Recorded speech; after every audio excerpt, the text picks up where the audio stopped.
Ready, girl? Okay. Girl, here. Drop. Through. Good girl. Okay. Girl. Drop. Through. So in 2008, I decided to adopt this little boxer puppy. And she was supposed to be the quintessential companion dog. Like, we were going to go hiking together. We were going to go to the beach together. Dog sports was nowhere near my radar at that point. When Echo was about 9 months old, some friends of mine came to our home for the weekend, and we took our dogs up to the local skate park. On the way there, we all realized that we didn't have any kind of water dish. We had no dog bowl. We were all relatively new dog owners at the time. I stopped at a local Rite Aid, had enough sense about me to think, hey, maybe there's something in the kids section, like a bucket or something of that nature, and happened across this green plastic frisbee, and we used it as a water bowl for the day. It was at that moment that she found the love of her life. She carried that disc everywhere with her. So I took the disc, Echo and I went out in our tiny backyard, and I threw it horribly, but she thought that was the greatest thing ever. At that point, I decided to do some research online to see if I could learn how to be a better thrower. Along that journey, while looking for lessons on how to throw better, I happened across this website that was run by a longtime competitor, Ron Watson. And through that website, I got connected to not only Ron Watson, but I got connected to a lot of other veteran competitors in the sport. At some point along the way, I found that there was an event about 4 hours away from us in Virginia. At the time, there were very few individuals in North Carolina that played the game, maybe 4 or 5 of us total.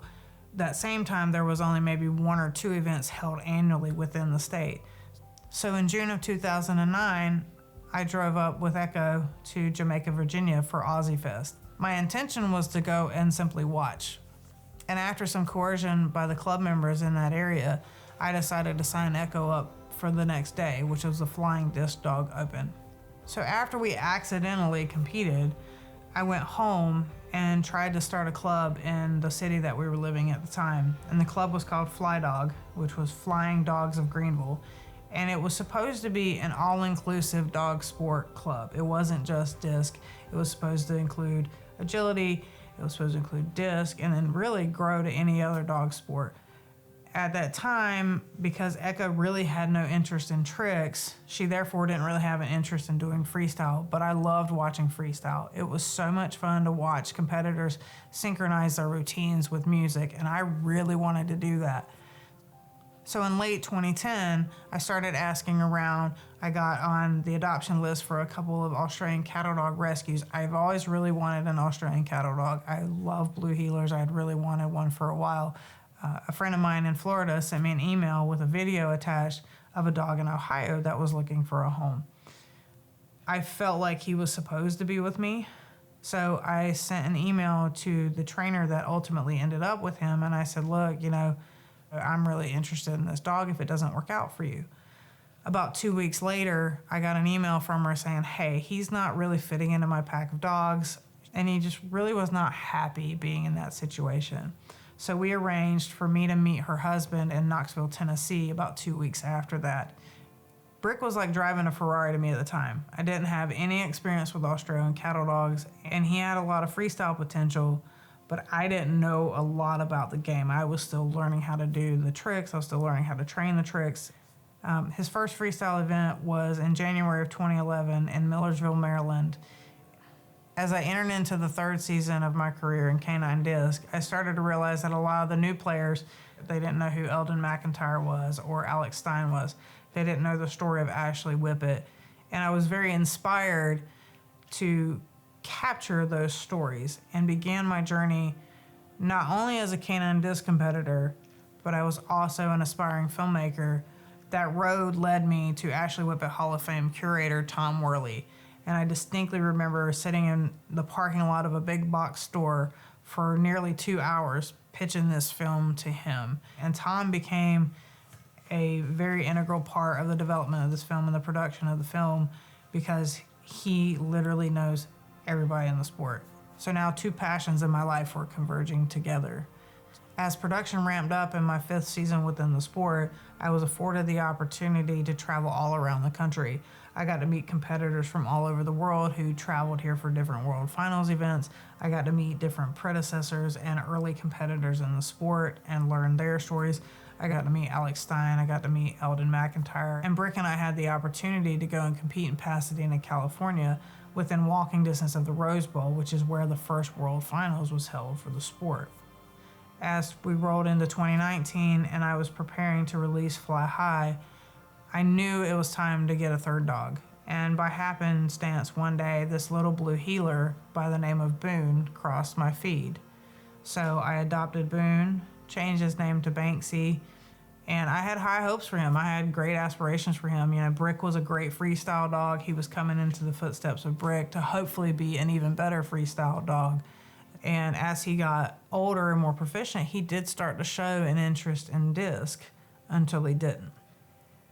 And there was a point about a year after I got him, which put us right in the middle of the pandemic, right in lockdown, where he stopped playing. I took him to our vet to be examined, where we discovered that he had a potentially torn quad muscle. Once he rehabbed and got cleared to return to play, he never wanted to.